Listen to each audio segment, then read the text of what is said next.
Que Nisman fue encontrado muerto en las Torres Lepac de Puerto Madero. Para la justicia fue un crimen. ¿Por qué lo mataron? ¿Quiénes lo mataron? Él denunció primero a los que volaron la AMIA. Dijo, los terroristas Hezbollah, la cabeza iraní, el régimen iraní, y después denunció el pacto de quienes lo encubrieron en la Argentina. El Poder Ejecutivo entonces encabezado nada menos que por Cristina Fernández de Kirchner. Y eso parece que fue la decisión final para el fiscal. Hay datos cada vez más importantes de parte de la justicia que la investigación tiene delegada Eduardo Tayano. El juez Julián Ercolini sigue la causa. Vamos a presentar parte de lo que dijo la jueza Sandra Arroyo Salgado y vamos a conversar porque Luis Gasulla además tiene elementos para aportar en estos días tan sensibles para esto. Bueno, la semana pasada repasamos los principales puntos que presentó en este informe Eduardo Tayano a 10 años del asesinato de Nisman, y hay algunos que vale la pena repasar, ¿no? Porque tanto se ha insistido con varios puntos. Uno, no hubo pólvora en las manos del fiscal, no encontraron pólvora. Dos, el departamento no estaba cerrado con llave. Todavía hay algunos que insisten con que había una cerradura con una llave por dentro. Eso no sucedió, lo declaró el propio protagonista de la historia, que fue el cerrajero que abrió directamente. Ahí Lagomarsino tiene unas respuestas, la justicia tiene otras respuestas. Nosotros le hicimos una entrevista a Lagomarsino sin editar, la pusimos tal cual fue lo convenido, y por supuesto Sandra Arroyo Salgado tiene por supuesto otra mirada, conforme a la justicia federal hay muchas dudas. Todo fue aparentemente planificado. Hay imputados como Berni, como el ex jefe de la Policía Federal, el ex jefe de Prefectura, los servicios de inteligencia están en la mira y también el rol de los funcionarios judiciales. Actuó primero el juez Manuel de Campos, luego la jueza Palmagini, la fiscal Fein y los 80 que pisotearon y dejaron huellas en ese departamento. Sí, y se expresaron en las últimas horas algunos de los protagonistas claves. Mirá, por ejemplo, este es el tuit de César Milani, quien tenía montada la estructura paralela de inteligencia que había tenido mucho poder durante el último gobierno de Cristina. No ha existido en la historia argentina un delirio tan absurdo y tan sostenido en el tiempo como la fábula del asesinato de Nisman.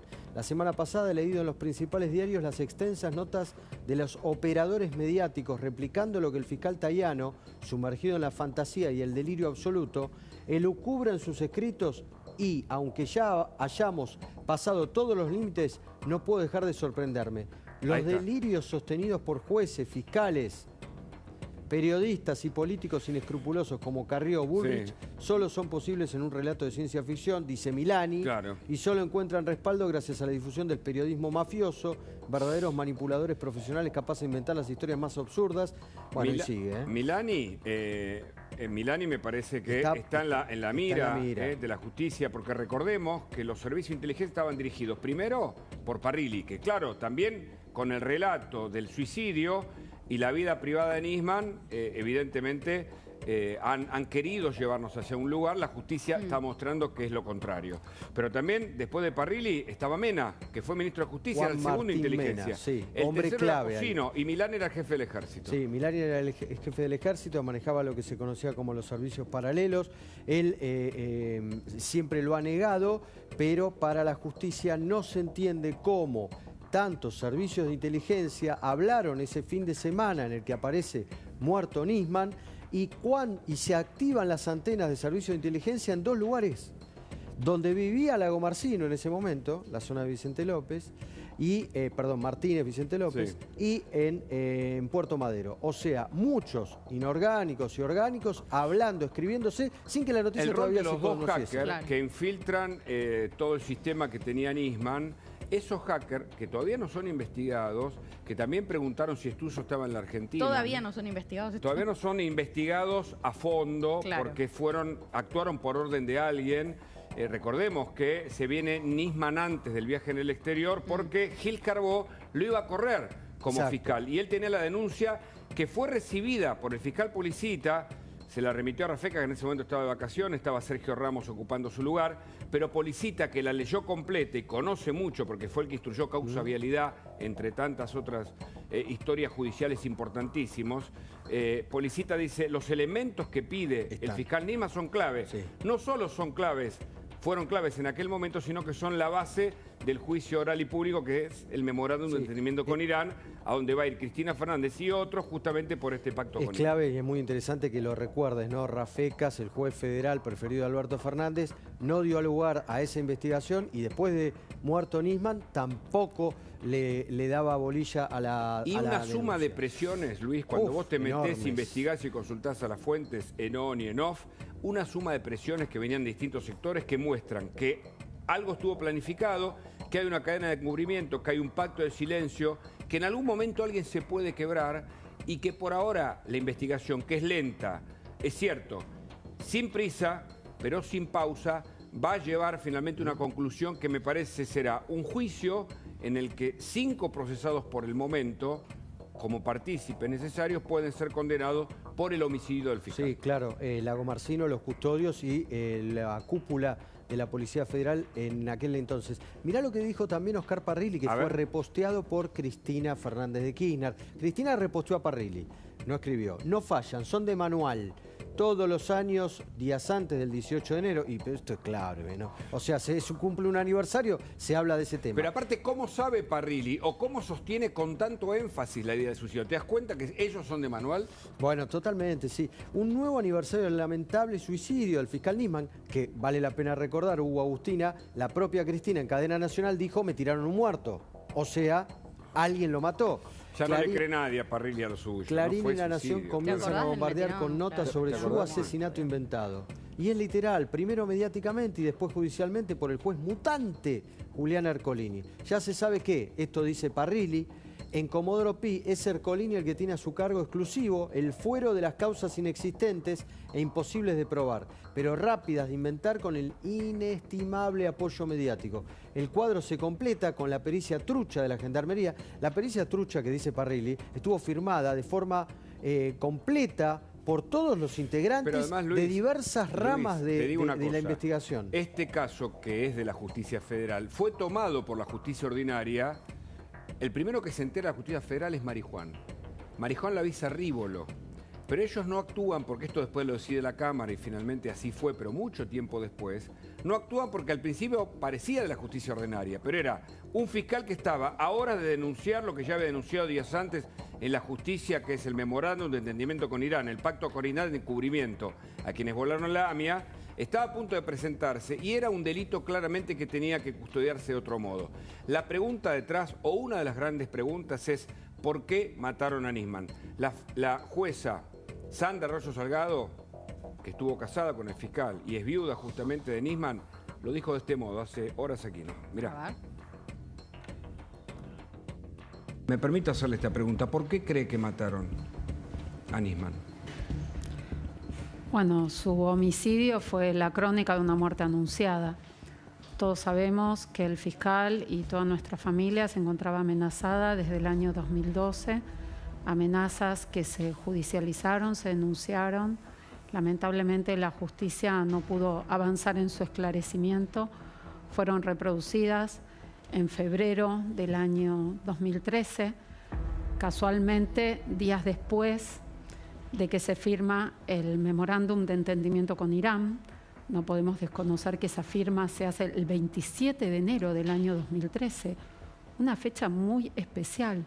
¿Cuál era el mensaje que subyacía en la elección de esa fecha? Porque todos sabemos que el 27 de enero es el día en que se conmemora a las víctimas del Holocausto. Justamente el Poder Ejecutivo de ese momento, de nuestro gobierno, firma ese pacto que Nisman, al que Nisman se venía oponiendo férreamente porque consideraba que era una garantía de impunidad para los iraníes responsables respecto de los que él ya había dictaminado y pedido que se dictaran las alertas rojas de Interpol para su captura internacional. Días después, recuerdo, de esta firma del pacto, recibimos nuevas amenazas y lamentablemente todo lo que se anticipó se concretó en el asesinato de Nisman. Bueno, es muy impresionante. Fuerte, ahora, ¿no? sin arma... Las amenazas también cómo estaban presentes en esta familia, ¿no? Constantemente. Totalmente. Ellos habían sido infiltrados, los seguían, los servicios lo estaban monitoreando todo el tiempo. Pero te hago una pregunta, sin arma, ¿no? Porque fuimos a entrevistarlo a Barcino, pasamos la entrevista, pero uno dice, sin arma, entre comillas, prestada. ¿Había teoría del suicidio? Y claramente no. No, era porque necesaria era el un arma crimen, amiga. o sea, a ver, esto es una opinión, por supuesto que es una opinión. El guión y la planificación y lo que pasó en la escena, por eso hay muchas personas involucradas. Los que seguimos las causas de esta naturaleza sabemos, como pasó en la mega causa Cuaderno, que en algún momento, o sea, la cadena es tan fuerte como el eslabón más débil. Sí. En algún momento alguien puede cambiar de opinión y decir, mira, a mí me llamaron y me dijeron que hiciera esto. O yo hice esto y estoy arrepentido. O buscando una mejora judicial, pero también buscando la verdad. Sí, excepto Hugo, y yo creo que es lo que puede pasar, que sean profesionales de los servicios de inteligencia, que son tipos preparados psicológicamente para nunca arrepentirse ni quebrarse de nada. Sicarios muy bien pagos, preparados para esto. Vos fíjate que pero el gobierno en aquel está bien momento... lo que decís. Hay gente preparada y entrenada en su carácter. Que se lo lleva a la tumba. Ok, se lo lleva a la tumba. De hecho, cuando se habla de la dictadura militar, se habla de un pacto de silencio. Total. Y seguramente vos, me tocó entrevistar a hombres a punto de morirse que no confesaron dónde están. No. Bueno, están preparados. Ahora, ¿toda la cadena está preparada? No. Cuando uno dice funcionarios judiciales que intervinieron, ¿están preparados para llevarse a la tumba un secreto? No, todo no. Pero hackers. Hay algo puntual. Hay un montón de gente. O sea, vos decís que alguien en el medio de todo esto, de todo este círculo, puede algún día quebrarse. Puede quebrarse, puede, digamos, está presente el arrepentimiento como ley, ¿no? Porque vos hablaste con Sandra Arroyo Salgado y ella, ya no sé si es resignación, 10 años, pero lo que te decía es lo contrario, ¿no? Que ella cree que en el fondo, al fondo, va a ser muy difícil llegar. ¿Lo escuchamos? Dale. La justicia ya se pronunció en punto a que Alberto Nisman fue víctima de un asesinato. El tema en punto a quiénes son los responsables detrás de este asesinato es un deber de la justicia. No quiero ser pesimista, pero sí realista. Y la verdad que con todo lo que ha pasado, el tiempo que ha transcurrido, las irregularidades desde un primer momento en la investigación, es muy difícil que se llegue a los verdaderos autores materiales e intelectuales de este homicidio, lamentablemente. A ver, perdón, la jueza también sabe las dificultades que tiene el sistema jurídico, el sistema judicial. Pasó mucho tiempo. El tiempo diluye y la verdad es que, ¿no? Justicia lenta, verdad que huye.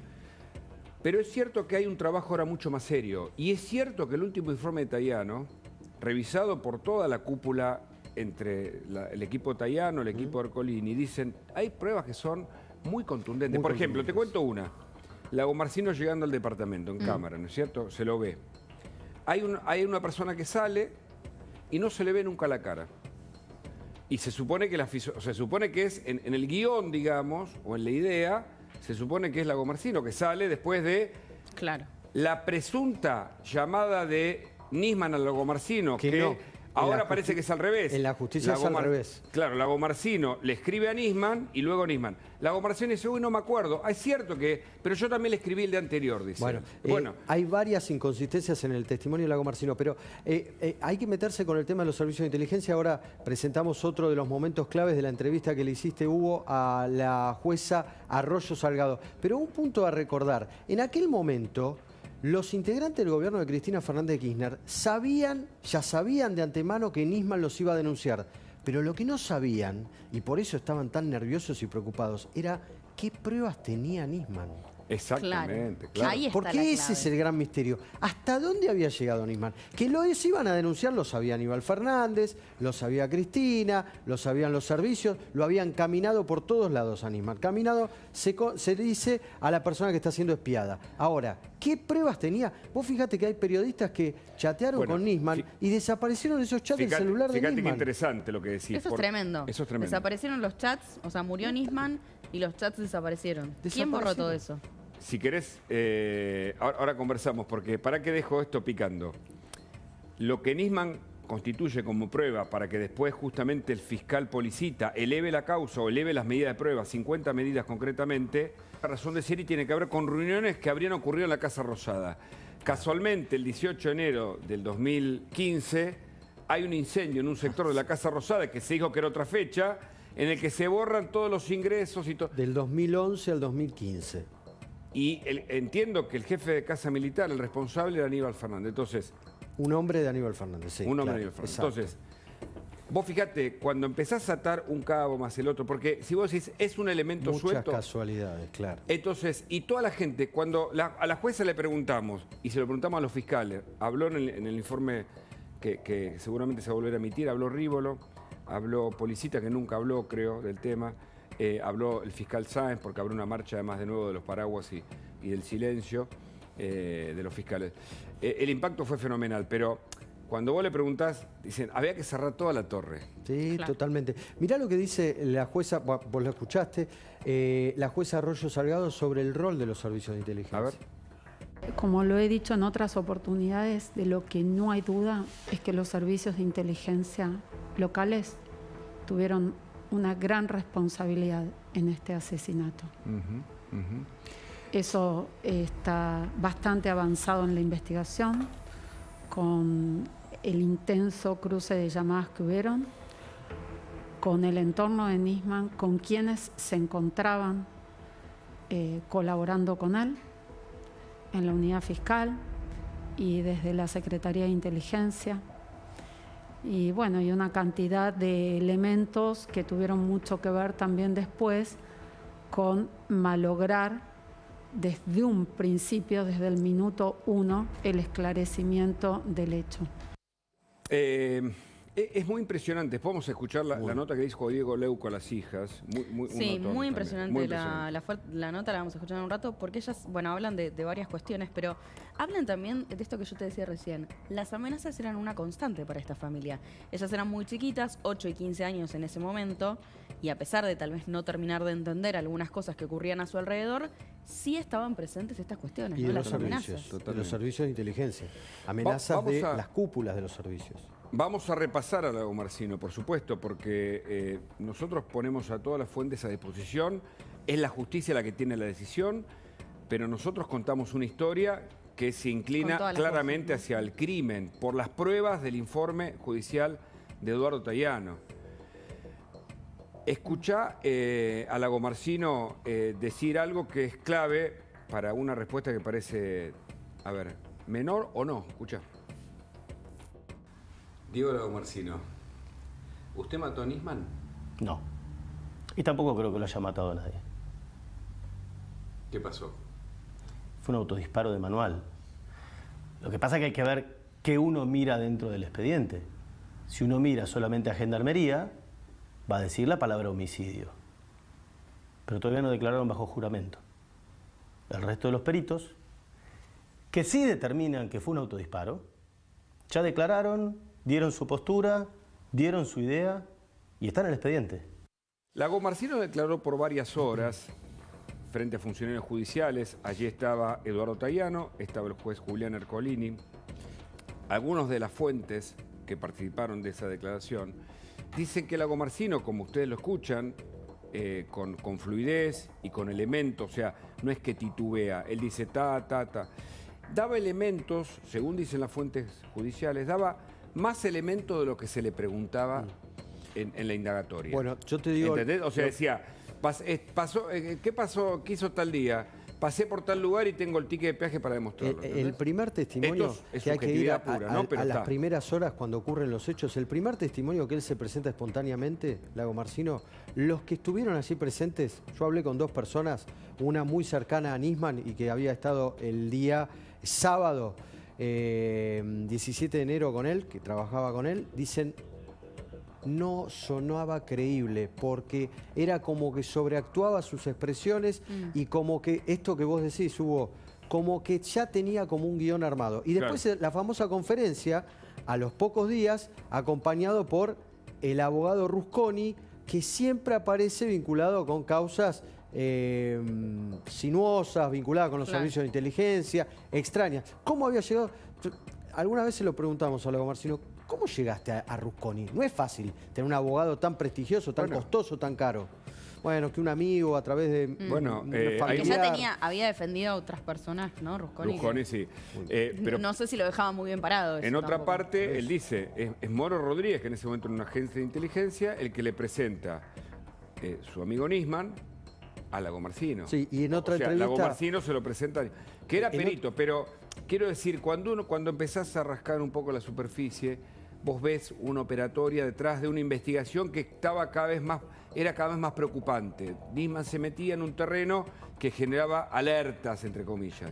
En los servicios, en el Poder Ejecutivo, porque estaba en pleno confección del memorándum del pacto con Irán, y esto claramente es el leitmotiv. Esto lo pensaba también Bonadío, cuando dice Cristina también tiene que ser juzgada por traición a la patria, la justicia no le dio la razón, la Cámara Federal, pero en su momento eran muchos elementos para considerar que Nisman conocía muy bien el tema AMIA, el terrorismo internacional y la pata local. Las propias escuchas le daban la razón a Nisman. Las escuchas legales de agentes de inteligencia diciendo Nisman va a quedar patitas al norte, va a quedar desubicado, porque la política internacional del segundo gobierno de Cristina, después de la muerte de Néstor Kirchner, era la alianza con Irán. Habían cambiado los tiempos, entonces el que investigaba a Irán como autor intelectual y material del atentado a la AMIA, ¿en qué lugar quedaba? Iba en contra de los intereses, porque justamente las autoridades iraníes, del régimen iraní, estaban pidiendo que se levantaran esas alertas, justamente ofreciéndole algo que el Cristina probablemente le convenía, de acuerdo a lo que le había dicho Chávez en su momento, tras la muerte de Néstor Kirchner, ¿te acordás? Y ella con la posibilidad de aliarse directamente con esos intereses, entre comillas, políticos y comerciales. Esto es lo que investigaba el fiscal Nisman.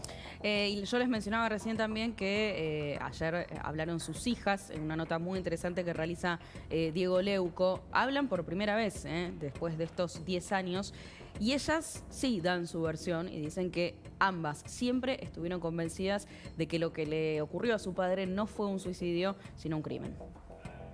Siempre fue esto, digamos, ustedes nunca tuvieron dudas de lo que pasó. En la familia desde el primer momento, Cala, se hablaba de esto como un crimen, como un asesinato. O sea, nunca creo que nadie en nuestra familia ni en nosotras dudó que había sido otra cosa. Sé que los dos, mi mamá y mi papá, o sea, no le tienen miedo a nada. Vos tampoco, Yara, ¿no? Desde el primer momento... No, nunca.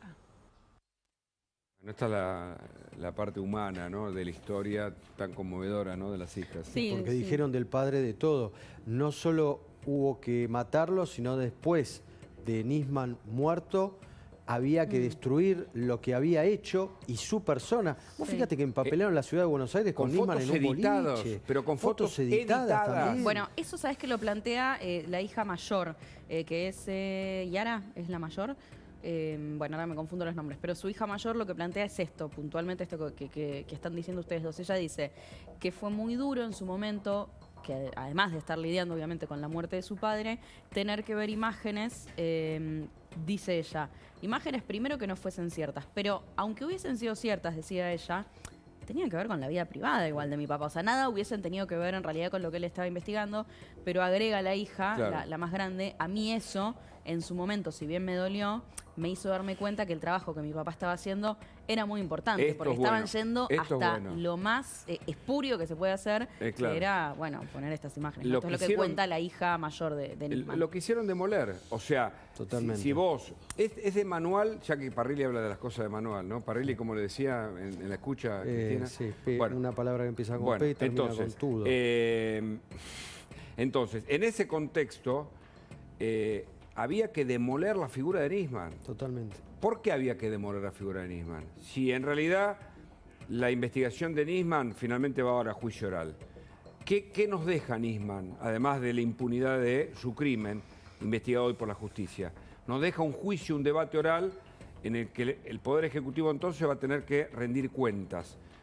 Por algo que es muy grave. La Argentina buscó aliarse al terrorismo internacional. Bueno, vamos a seguir con este tema, porque es muy grave, porque lo recordamos, pero nos vamos a uno de los móviles en este...